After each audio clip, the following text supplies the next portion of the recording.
Esto es Subterfuge Radio.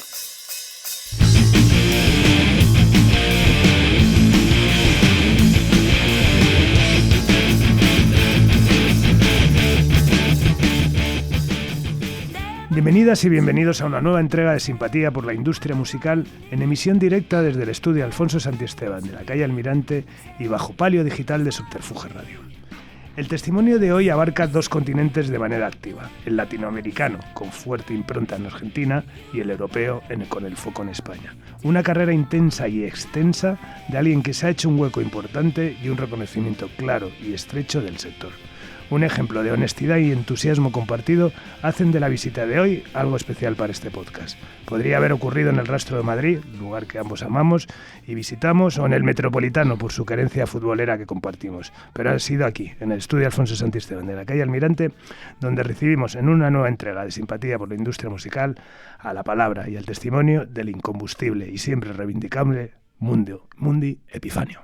Bienvenido, Mundi. Muchas gracias, Carlos. Un honor estar aquí. Sí, Juan, qué fuerte. Te sigo cuando puedo. Lo sé. Aparte siempre es un tío generoso, que siempre me haces comentarios cuando es algo que te interesa. Sí. También te estoy muy agradecido por este regalo que me has traído, del que luego hablaremos. Y me hace una ilusión tremenda porque hacía mucho tiempo que no nos veíamos y nos encontramos hace 2 días en Coruña. Increíble. Y además yo te miraba y decía, qué parecido a Carlos. ¿Qué este tío? Qué parecido a Carlos. Y de repente dije, sí. Es increíble. Sí. Bueno, aunque ir al final, estabas con un humorista, que yo no sabía quién era, y también, claro, al día siguiente abrí la Voz de Galicia y vi ahí, claro, 2 páginas dedicadas a Almendra. Ah, sí. Es importante. Sí. ¿Al día siguiente del show? Sí. Wow, la tengo que conseguir, ¿eh? Claro, yo no lo sabía y lo vi, así que nada. Bueno, vamos con Mundi Epifanio, ¿vale? Bueno, como siempre me gusta hacer un poco de posicionamiento vital, un poco biográfico. Sobre todo hay un dato que me llama la atención. Como un tío que iba para futbolista, da ese cambio de giro al volante y acaba en lo musical. ¿Qué te cambió a cambiar la cancha por los escenarios? Yo había jugado ya 5 años en clubes de primera división, pero en divisiones inferiores de esos clubes. Uh-huh. O sea, no en la primera del club, sino lo que aquí le llaman juveniles, alevines y no sé qué. Allí es por etapa. Uh-huh. Octava, séptima, sexta, quinta, cuarta, tercera, reserva y primera. Uh-huh. Llegar a primera es muy difícil. Yo llegué hasta la tercera, que es la división que está antes de la primera. Uh-huh. Y me di cuenta que no era... O sea, en el colegio era el super crack, en el barrio era Maradona y Pelé, y en los clubes era uno más. Claro. Y no era... No, me di cuenta que no estaba yo para jugar en primera división. Y entonces el club que jugaba, que era Argentinos Juniors, me dieron a préstamo a un club de tercera división. Uh-huh. Y ahí me di cuenta de que era mi final. Uh-huh. O sea, no quise seguir. Juniors, que es el origen de Maradona, claro, era en la misma época. Él tenía 4 años menos que yo, así que compartimos muchos entrenamientos y muchas cosas. Uh-huh. Y claro, ya había muchos jugadores mucho mejores que yo y más chicos de edad, más jóvenes. Claro. Y cuando fui al club de tercera división, jugué unos 6-7 meses y ya me di cuenta de que que iba a ser un jugador menos que mediocre, no iba a llegar ni a mediocre. Bueno, y ahí conocí gente de la música. Sí, exacto, sí. Y como casi toda la gente que está en la música, comencé de pipa, cargando equipos. Con Pomada. Con Pomada, que era una banda muy, muy famosa del momento. Uh-huh. Y a partir de ahí... era banda importante. O sea, de pop, era melódico, pop melódico. Pero ya hacían venues grandes, o sea... En esa época no se hacían eso, se hacían bailes. Claro. Se tocaban en bailes. Uh-huh. Había algunos, sí, Sandro, o alguno de esos superartistas, sí, en el Luna Park. Estamos por posiciones, situarnos 77. Plena dictadura militar. Sí, 77. Uh-huh. Y con esta banda trabajé 1 año, un poquito menos, cargando equipos. Yo estaba muy en forma, era futbolista, estaba muy en forma y jugábamos torneos entre artistas y yo era Maradona en esos torneos, imagínate.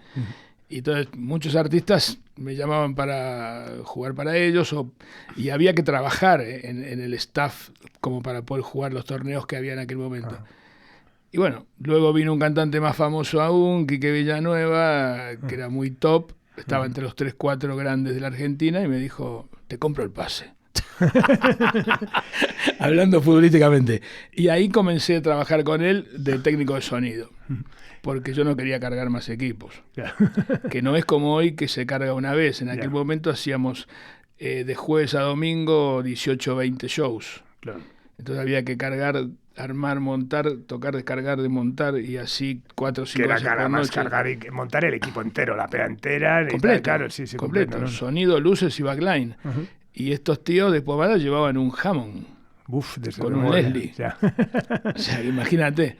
Bueno, ahí pasé de técnico de sonido con Quique Villanueva, medio año, o menos. Enseguida me hizo pasar como a tour manager, que en aquel momento no existía la palabra, que era cobrar en los shows. Se cobraba en el momento. Ajá.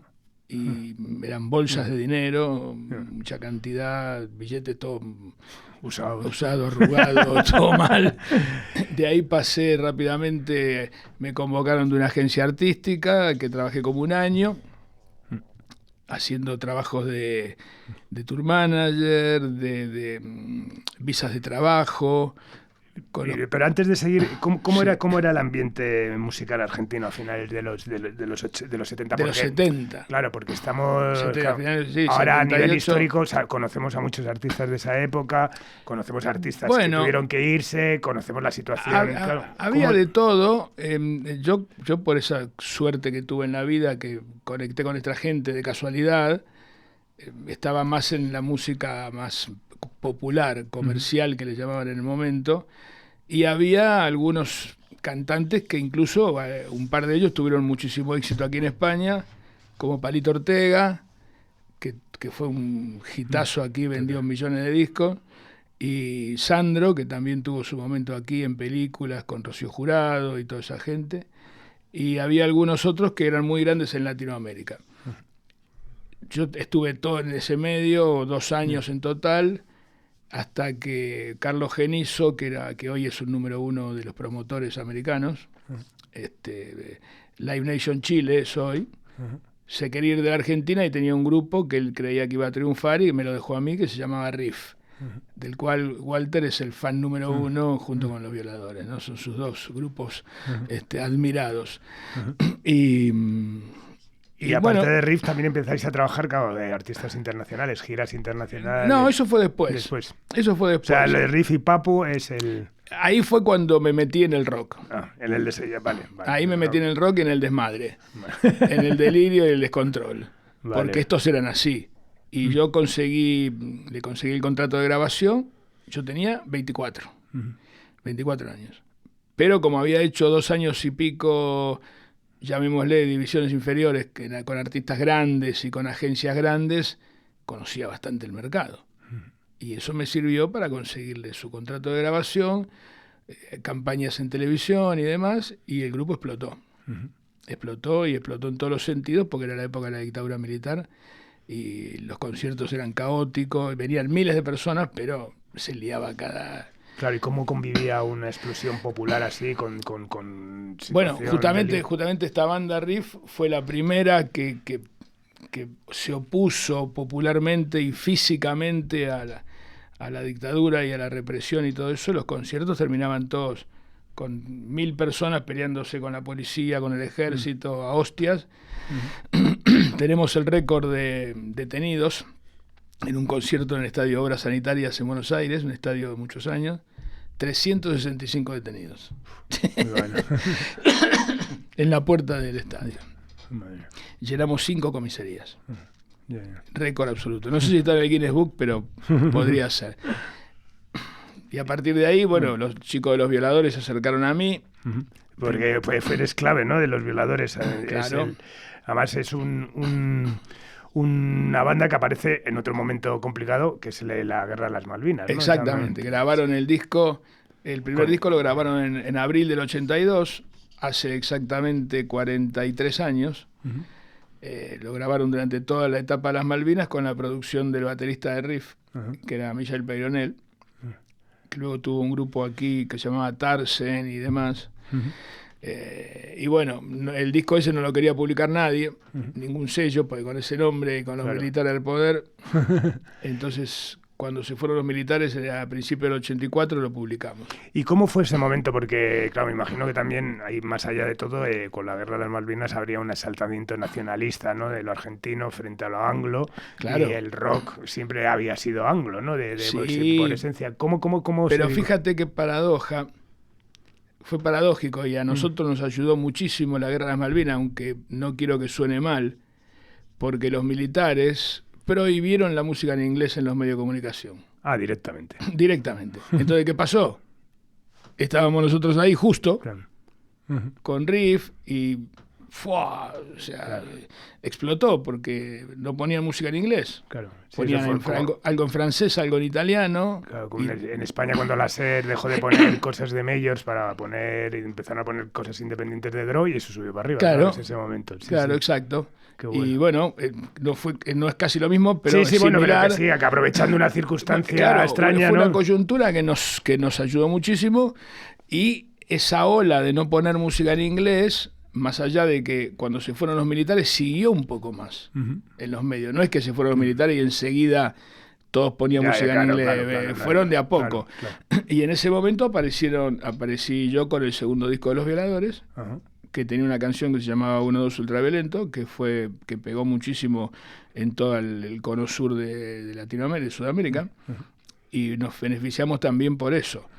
Y bueno, en fin. ¿Y esos discos los publicas tú con Umbral? Porque, claro, porque cuando yo tenía lo de Riff, yo lo tenía en un sello independiente, y ahí fui viendo más o menos cómo era todo, y cuando produje Los Violadores, ningún sello me lo quería tomar. Yo fui a todos. Estaba Polygram, estaba EMI, bueno, los de SBS. Todos me conocían por lo de Riff y los artistas anteriores. Bueno, algunas personas me conocían, no todos, pero ninguno lo quiso publicar. Y ahí dije, bueno, ¿y qué hago? Y me uní con una persona Ramón Villanueva, que tenía un sello independiente, nos asociamos, hicimos un sello independiente de rock, y publicamos Los Violadores, publicamos V8, V8 en Argentina, y un montón más que no tuvieron demasiado éxito. Publicamos el primer disco de Los Ratones Paranoicos, que hoy en día siguen vigentes y tocando. Acaban de estar en España hace 15 días. Y bueno. Y por lo que veo, un poco pioneros en la estrategia 360, ¿no? 360, claro, sí. Nosotros, lo del 360 lo implementamos ya concretamente un poco más adelante, como el 88, cuando tuvimos una discoteca muy importante en Argentina que se llamaba Halley, que era muy, muy grande, muy importante, y ahí sí tomábamos los artistas y le publicábamos los discos, le hacíamos la gira, teníamos el management, el booking. Nos faltó solamente la editorial, porque para nosotros en esa época era muy complejo, muy complejo tener una editorial. Pero bueno, sí, de alguna forma fuimos los primeros que lo hicimos, tanto con Los Violadores como con V8 y con Riff después, cuando terminaron el contrato con el primer sello, que yo seguí ligado a ellos hasta la muerte de Papo. Bueno, en muchas cosas fuimos pioneros, pero los pioneros ganan poco dinero. Bueno, en una de las cosas que se te considera pionero, y así se te reconoce como precursor de giras colaborativas, ¿no? Entre bandas de distintos países, ¿no? ¿Cómo surgió esa idea? Aquí en España tenemos el recuerdo de esa gira desastrosa, ¿no? De Fito y Sabina. Pero eso ya lo sé. Pero digo, bueno, al final esas giras de eso juntar que fue, dos artistas. En el 2000 fue eso. Sí, pero por eso te digo, pero al final es juntar dos artistas, dos egos en un escenario. Eso lo hiciste tú. ¿Con quién lo hiciste? Cuando yo había lanzado al mercado en el 89 Rata Blanca. Rata Blanca era un grupo heavy, muy bueno. En el 89 era pionero, porque recién los anglos todavía no estaban muy, muy puestos en el mundo. Y lo largamos al mercado en Argentina, funcionó muy bien, y luego yo vine para España por segunda vez en el 92, y ellos me pidieron que los trabaje en España. En España no había venido nunca ningún artista de rock argentino, y yo tenía 3 o 4 amigos, el Mariscal Romero, y los que estaban más en la música más heavy y tal. Y bueno, se los propuse, traje discos, y yo tenía un maestro mío, el Beco Rota, que era un personaje célebre de las multinacionales, muy capo, muy top, y me dijo, ¿te vas a ir a España? Sí, dije yo. Bueno, te voy a presentar 2 personas que te van a ayudar mucho. Y me presentó a Rafael Revert, al padre. Sí. Que justamente había sacado Cadena 100 hacía muy poquito. Y le presenté yo a Rata Blanca. Nadie creía que me iba a atender, ni que me iba a escuchar, ni que me iba a dar 5 minutos de atención. ¿Te acuerdas que venía a los 40 principales? Por supuesto, por tú supuesto, lo conociste muy bien. Para mí, una persona importantísima también, sí. Y me citó en sus super oficinas, por allí, no me acuerdo, estaba cerca del templo de Bob, por ahí era. Y le llevé los discos, le llevé Riff y Rata Blanca. Escuchó Riff y me dijo, no, esto no. Riff era como AC/DC, Saxon, así, ¿no? Y cuando escuchó Rata Blanca, escuchó una canción que se llama Mujer Amante, que en Argentina había vendido 800.000 discos. O sea, era una... Sí. Y escuchó otra que se llamaba La Leyenda de la Hada y el Mago, y me dijo, está hecho. Te envía el Beco Rota, me gustan los discos, me gustan las canciones, la banda está buena. Y él era muy futbolero. Él tenía su palco en el Madrid. Del Real Madrid. Y yo vi, y entonces justo los chicos esa misma semana o la semana siguiente tocaron en un programa de televisión que estaba Maradona, y se tomaron una foto con Diego, la ampliaron y se la firmaron para Rafael Revert. Y yo se la mandé y le hizo un cuadro, no sé qué, y lo puso allí y me dijo, 1 año y medio Heavy Rotation Rata Blanca en Cadena 100. Yo me encontré de repente que no tenía nada, me encontré con eso, no lo podía creer, no lo logré nunca más, hasta el día de hoy. Y allí no sabía cómo seguir, porque yo le había dicho a él que íbamos a hacer gira. Claro. Porque él me dijo, ¿van a hacer gira? Si van a hacer gira, lo pongo, si no, no. Yo dije que sí, pero no tenía nada. Entonces empecé a pensar cómo hacía, no sé qué, tal. Y no sé quién me presentó a Javier Gálvez, que tenía a Medina Zahara. Mítico. Entonces me reuní con él, le di los discos, le encantó Rata Blanca, era justo su estilo, no sé qué. Yo le dije, ¿por qué no hacemos una gira? Y ahí empezó la duda que tenían todos los managers y productores del momento, como de quién le pagaba los gastos a quién, o sea, ¿quién, ¿y cuánto cobra Rata Blanca? ¿Y quién le paga los billetes? Entonces yo armé una 360 con lo que hoy es Sony, que era BMG.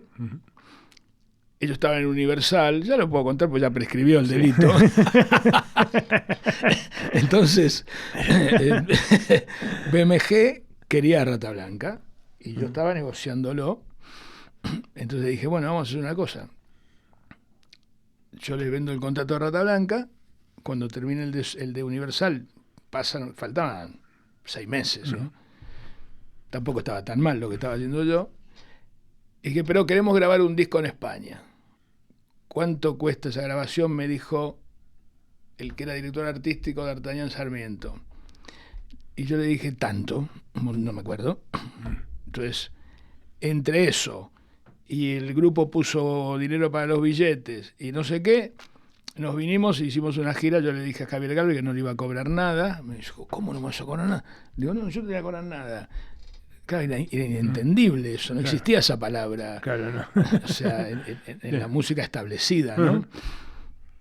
Y yo le dije, mira, vamos a hacer una cosa. Tú ponme los hoteles y la transportación interna, que la hacemos junto con Medina, y yo te pongo el artista en Madrid, en España, y hacemos la gira, cartelería, todo, pum, pum, pum, pum, pum, y cuando ustedes quieran, hacemos lo mismo en Argentina.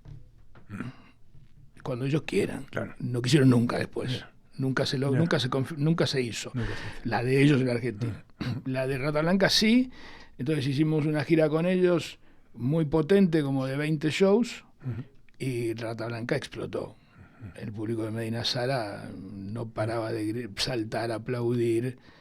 Al cuarto o quinto show vino Javier y me dijo, oye, ¿y si cambiamos el orden y que cierre Rata Blanca? Porque a Medina Zahara se le complicaba tocar después de Rata Blanca. Le dije que no, que era así, no sé qué tal, y bueno, seguimos. Eso fue en el 93. Y al año siguiente hicimos una gira de Rata Blanca solos. Pero qué fuerte que al final, ¿no? Fue que Rafa Revert en ese momento lo viese, ¿no? Porque tú fuiste ahí con tus mejores intenciones, con riff y con tal, y al final es... Joder, sí. Además, mis amigos del negocio, que no eran muchos, 5 o 6, cuando yo les decía que iba a ver a Revert, se reían, me decían, pero... Revert, no te atiende ni en 7 años. No sabían que yo venía recomendado de un capo de Argentina, de Italia y Argentina. Y al final eso, bueno, esa bendición, pero me imagino que había una intuición de que Rata Blanca podía funcionar en España. Que Rata Blanca era un artista, o es un artista que cuando tocan en el escenario el público heavy alucina, ¿eh? O sea, nosotros hemos puesto a Rata Blanca, por ejemplo, en el 95, en el Monster of Rock, en el Pacaembu de Sao Paulo, y al día siguiente, en la Fola de Sao Paulo, salió la foto del guitarrista Rata Blanca diciendo una revelación increíble, nadie tenía idea, esto es un grupo, no se puede creer, y tocaba Ozzy Osbourne, Alice Cooper, Faith No More, y Rata Blanca fue la sensación. O sea, y era digamos la comunión de públicos del metal, ¿no? Claro, o sea, el gueto. Sí, el gueto. El gueto. Claro. En Argentina excedieron al gueto, porque Mujer Amante era una balada muy, muy melosa de amor, y excedió al gueto y se hizo popular masivo. Pero, perdón, en el resto del mundo, siempre el gueto del heavy metal, ¿no? Claro.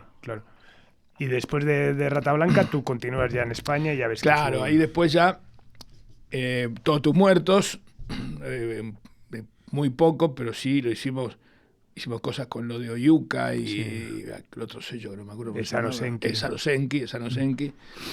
Con Fermín, que casualmente lo tengo a Fermín la semana que viene en Dublín. Vale.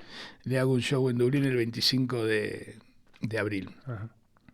Y después ya vino Ataque 77.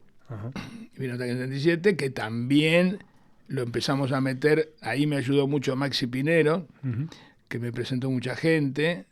Y ya no estaba Rever en Cadena 100.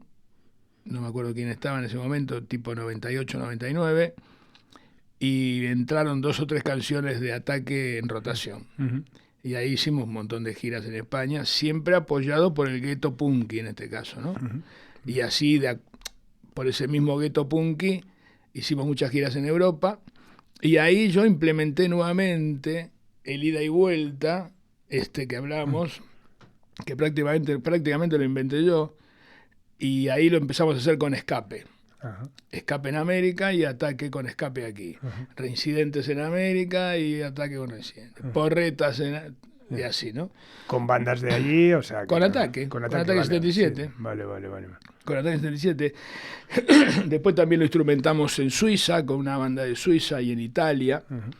Y ya después vino Versuit. ¿Y cómo hiciste todo esto? Bueno, ¿cómo lo haces realmente? ¿Cómo tienes la mente en dos? Porque al final está la diferencia horaria, la diferencia de la idiosincrasia de los profesionales. ¿Cómo puedes llevar esa bipolaridad? Porque me gusta, y para mí siempre fue un desafío, una aventura, poder desarrollar mi negocio o mi negocito, porque realmente es chico, poder desarrollarlo en ambos continentes. Yo sigo teniendo toda América controlado. De hecho, el 13 de mayo me voy con Green Valley y le hago una gira de 17 ciudades en América Latina, como en 7 países, durante un mes. ¿Y te vas con ellos además? Sí. O sea, ¿te gusta? Yo voy, claro, porque además me gusta, porque tengo muchos amigos, amigas, y bueno, mi hija es grande, tiene 40 y pico, o sea... Que te lo puedes permitir tranquilamente. Sí, y entonces...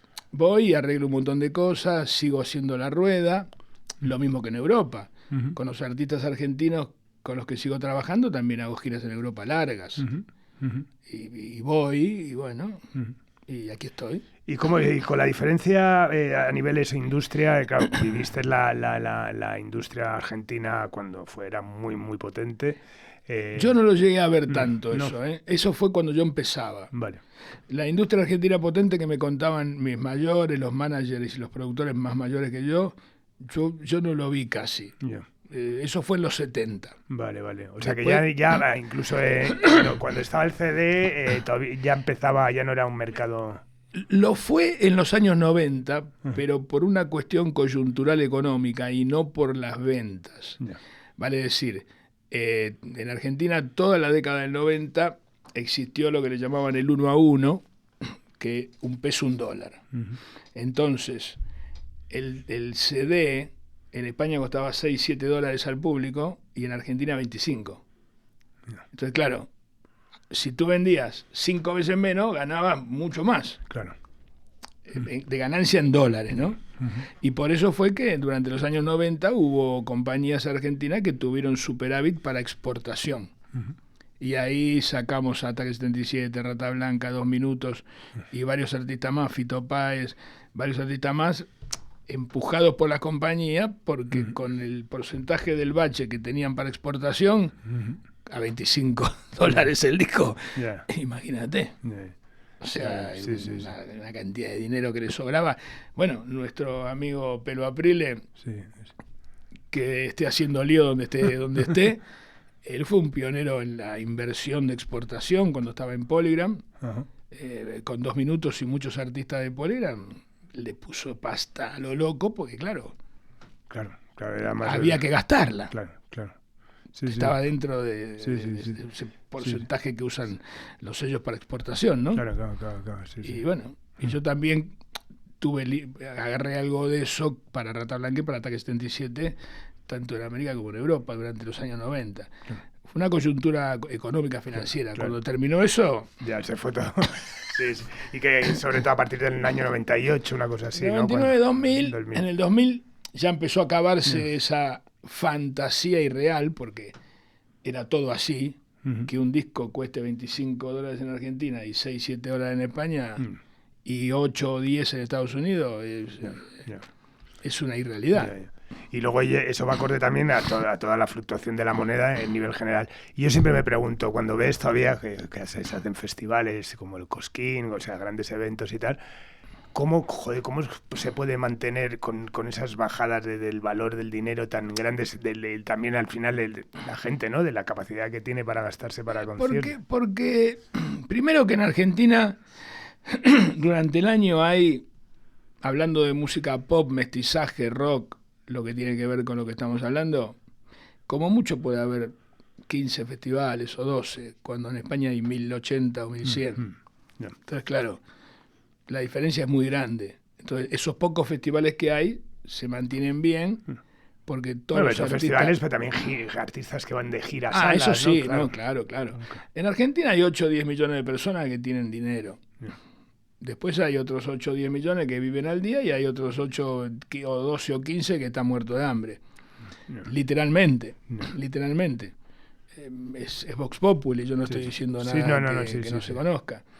Entonces, eso sigue existiendo, pero la diferencia con los mercados, ahí por eso me gusta mucho España, porque España es un país donde más allá de que la gente española también se queja de muchas cosas, para los que venimos de otros lugares del mundo como Argentina, nos parece que no habría mucho de qué quejarse aquí, porque no conocemos la realidad intrínseca de la gente, ¿no? Del por qué está esa queja. Total. Entonces, para nosotros está bien. Yo he logrado tener mi piso aquí, mi piso en Buenos Aires, y bueno, o sea, sigo adelante, ¿no? Claro que sí. Bueno, con este punto y seguido, porque todavía quedan muchas cosas por hacer, si echas la vista atrás, ¿cuál fue esa gira o producción más desafiante de tu carrera? ¿Cuál consideras que ha sido? ¿La gira o el artista? Vamos con la gira y vamos con las dos cosas. Con la gira. El año pasado hice una que fue un desafío bastante grande para mí. Hay un artista popular en Argentina que se llama La Conga, que es de Córdoba, de la provincia de Córdoba, Argentina, que tocan una música que se llama cuarteto, que es una música que nació en Córdoba, una mezcla de músicos italianos españoles, hace 100 años, 80, generaron entre el pasodoble y la tarantela, nació el cuarteto, que es de ahí, nada más que de ahí. Vale. Pero estos chicos excedieron el cuarteto en sí y se hicieron masivos en Argentina y me contrataron a mí para que yo los represente en Europa. Y el año pasado les hice una gira de 40 días, 20 shows en 10 países. Joder. Sí. Países raros para nosotros, desde Dinamarca. Y bueno, esa fue una gira, esa fue un desafío. Focalizado a público argentino. En este caso sí. ¿no? En este caso sí. Este caso era 95% de público argentino y algunos locales traccionados por los argentinos. Eso como gira. Y como artista, uno de los desafíos, 2 desafíos grandes que tuve fue imponer a los violadores en toda América Latina. Yo como sello independiente y como manager independiente fue un desafío muy importante y lo logré de tal punto de que al día de hoy, no mucho, pero tienen como 300.000 oyentes en Spotify y siguen pidiendo sus canciones de un montón de series, de películas y demás, o sea que evidentemente lo hicimos bien, lo hicimos bien. Y después Ataque 77 en Europa. Eso fue un desafío muy importante, muy interesante, porque estamos hablando del 98 al 2005, 2006, donde no había un caudal de público argentino como hay hoy, que está lleno de argentinos en todos lados. Ahí en esa época no había. Y así todo, Ataque llegó a hacer gira de 30 a 40 ciudades en Europa, lugares como Suiza, hemos caminado y hemos hecho 20, 30 shows en Suiza, en Austria, en Alemania, en Italia. Cuando no había argentinos. Ahora sí, ahora van todos a todos lados porque está lleno de argentinos. Bueno, eso serían son giras desafiantes, bueno, y que conllevan encima la consecución de un éxito. ¿Y qué gira recuerdas especialmente traumática y confesable de decir, esto fue una auténtica locura? Las primeras giras de Rata Blanca en México, esas eran complicadas, porque también, si bien Rata Blanca estaba en Universal y después en Polygram, y después en RCA BMG, y algún apoyo teníamos, el andamiaje de la gira era todo hecho por nosotros, independiente. Y introducir a Rata Blanca en México fue muy difícil, muy, muy, muy difícil. Las estructuras de trabajo eran complicadas, había mucha violencia en todos lados, en muchos shows terminábamos saliendo por la puerta del costado la policía o el ejército tirando tiros al aire, descontrol. Hablando de principios de los 90, bueno, mediados de los 90, 95, 96, por ahí. Después se fue calmando. Y la banda subió, creció y después ya no pasaba más eso. Pero esos fueron difíciles. ¿Y trabajas en Latinoamérica, todo Latinoamérica has hecho? Sí. O sea, sí. Sí. Paraguay, Bolivia, se has llevado. Sí, Brasil, todo. A ver, Paraguay y Bolivia son países que... Te digo por eso. Sí, pero justo has dicho 2 países que son bastante difíciles de llegar. No es fácil, es muy complicado eso. Pero los demás países sí. Yo represento varios artistas españoles para América Latina, Ilegales, por ejemplo, hace ya como 5 años, junto con Alberto de Art Music de Galicia, y después represento con Javi de Monoprod. Yo represento todos los artistas de él como Green Valley, como SFDK. Ahora estamos saliendo con Purenega, que está muy bien posicionado en plataformas digitales. Y en muchos momentos también les hice todo el principio de Pereza, con Paquito, y con Germán de Son de Tres también les hice muchos años lo de La Pegatina, Muerdo y demás. Y después, bueno, los rumbos de la gente va cambiando, ¿no? Uno se va para un lado, otro para el otro. Pero le he abierto las puertas en América a muchos artistas españoles. ¿Y cómo viviste desde tu tananza, sobre todo de promotor y manager, aunque tuviste en su momento un sello, en la transformación del formato? De repente, ¿qué inputs te dio todo lo que estaba pasando? Quizás eso, ¿no? De repente la gente que se metió a desarrollar su carrera como manager que no habían sido. ¿Cómo lo viviste ese momento? Bueno, esto es como todo. Yo era futbolista y terminé en la música desarrollando artistas y como manager, como sello. Entonces, las personas que estaban en un sello y se quedaron sin trabajo y tuvieron que trabajar o intentar ser manager de artista, es la vida, ¿no? Es el cambio continuo de la naturaleza, de todo. Entonces, eso no está mal. Lo que pasa es que hay que ver quién después hace las cosas bien y quién hace las cosas mal. Eso lo decidirá el artista, el público y demás.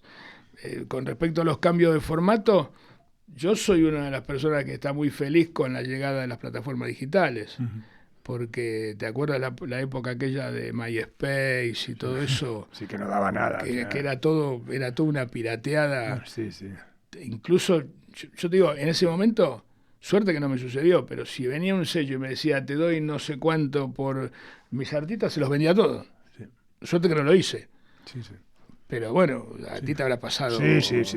Lo habrás pensado en algún momento. Sí, no, yo no lo llegué tal, pero me acuerdo uno, que no voy a decir el nombre, me dice, tío, tú lo que tienes que hacer es meter todas las canciones en USB y decírselo a una compañía, toma, te vendo esto por tal. Claro. Sí, hubo un momento que se pensaba que no iba a valer nada. Sí, claro. Que de hecho ni resurgir del vinilo, que no deja de ser anecdótico, nos has traído además uno chulísimo, una caja de V8, que bueno, que me imagino que en Argentina, como en todos lados, no deja de ser un resurgimiento anecdótico. Es un resurgimiento anecdótico, pero en el caso de este artista que nombraste, porque últimamente a mí me gusta publicar solamente productos especiales. Uh-huh.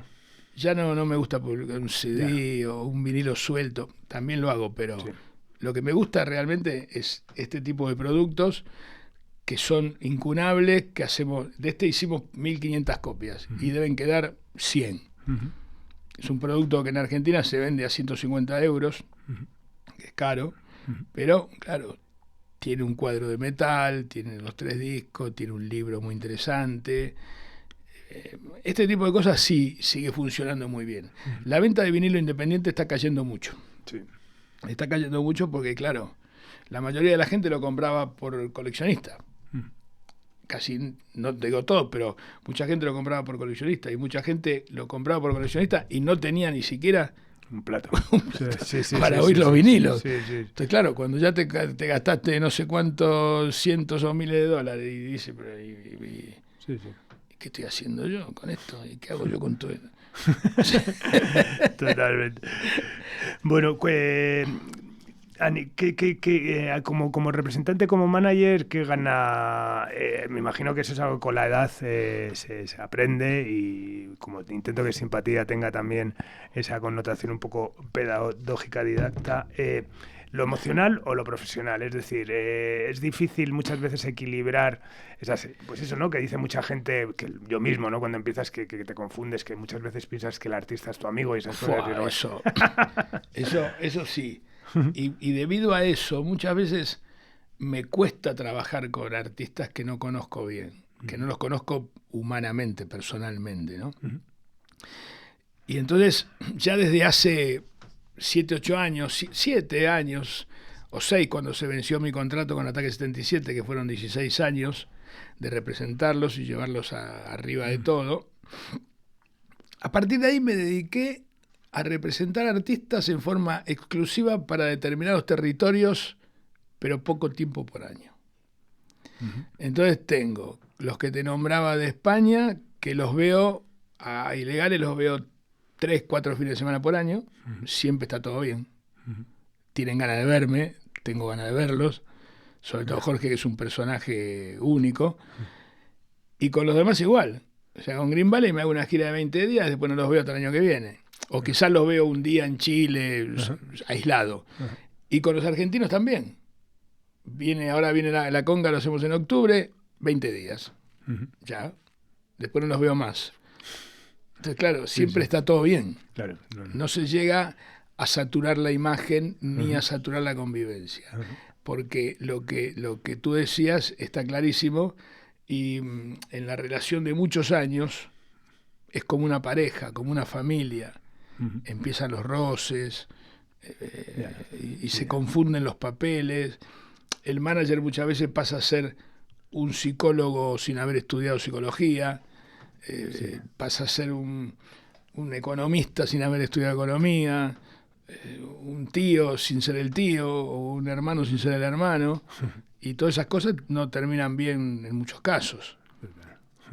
Total. Y la diferencia generacional, tú que llevas tantos años y que trabajas con géneros, hablas, por ejemplo, de hip hop y cosas así, ¿cómo llevas la diferencia generacional en ese sentido? La diferencia generacional la sentí mucho cuando hace unos 7, 8 años empezaron a acercarse a mí muchos chicos del trap. Uh-huh. Y no pude, incluso del trap, e incluso la fiesta Brecht, esta que es tan famosa hoy en día, yo fui el primero que la tuvo en mis manos para desarrollarla en España. Vino la pandemia, eso también es verdad, y después en el 21 ya empezamos de vuelta, y la comunicación es muy difícil. La diferencia generacional cuando, por ejemplo, cuando yo tengo que hablar con estos chicos del trap o de la fiesta Brecht y todo, al principio está todo bien. Pero luego, claro, ellos están sin nada para hacer excepto lo de ellos mismos. Entonces, ¿cómo le dedicas todo el tiempo que necesitan? Es imposible, porque nosotros tenemos 40 cosas y ellos no, tienen una.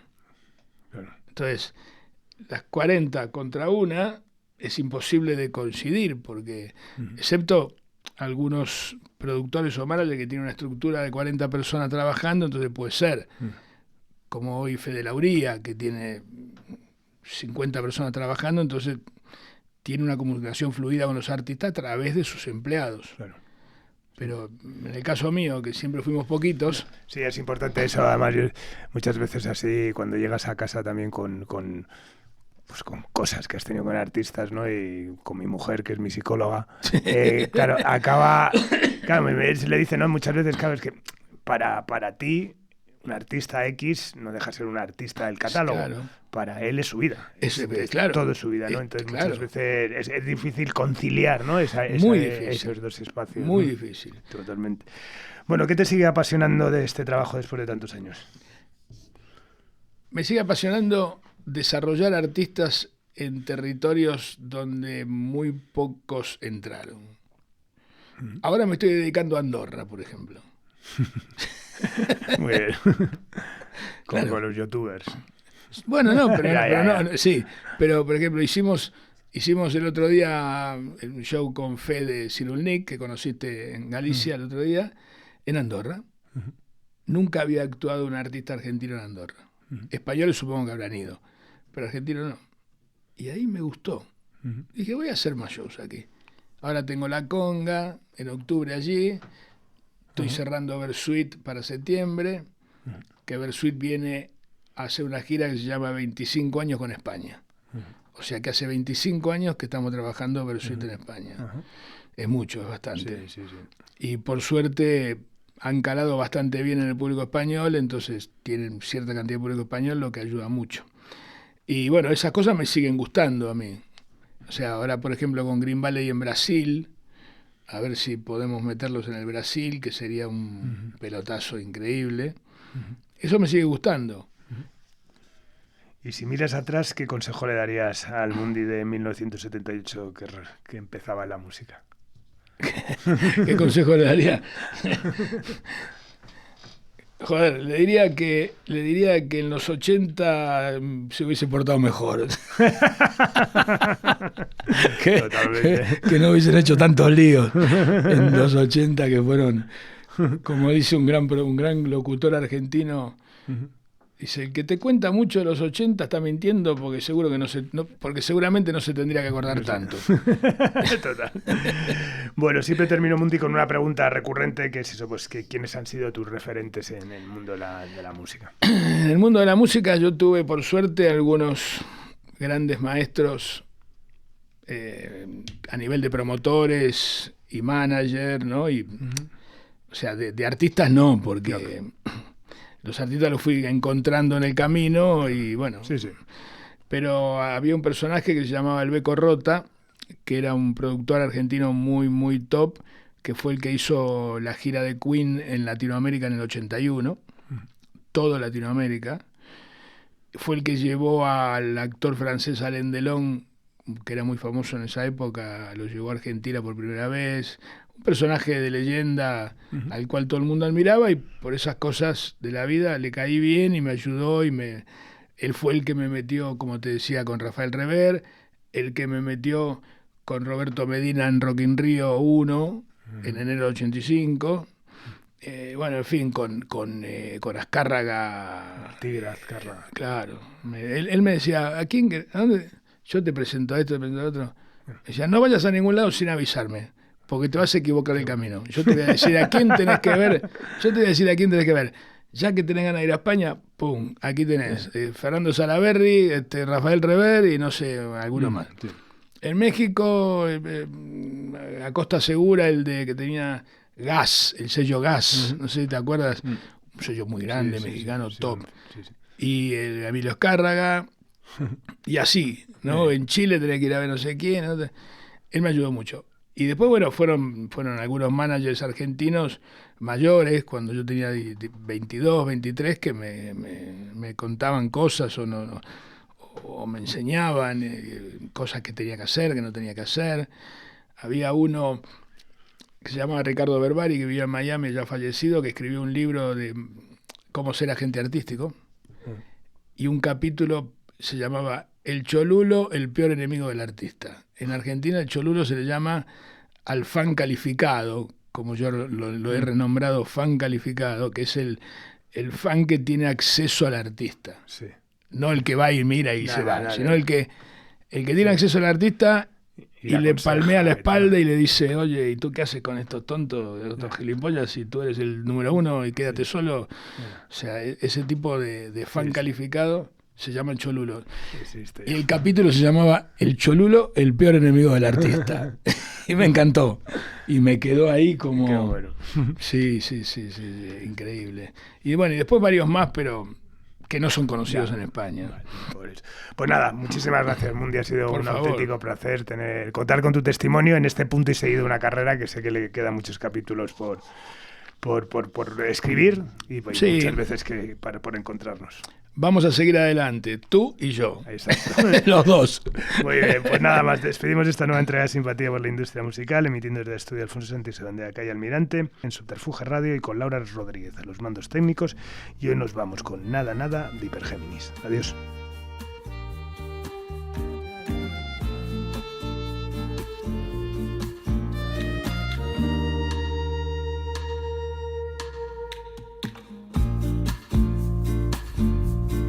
Muerto estoy al fin y hay tanta calma, tan vivo para ti. Mi dulce dama brilla en la orilla del mar.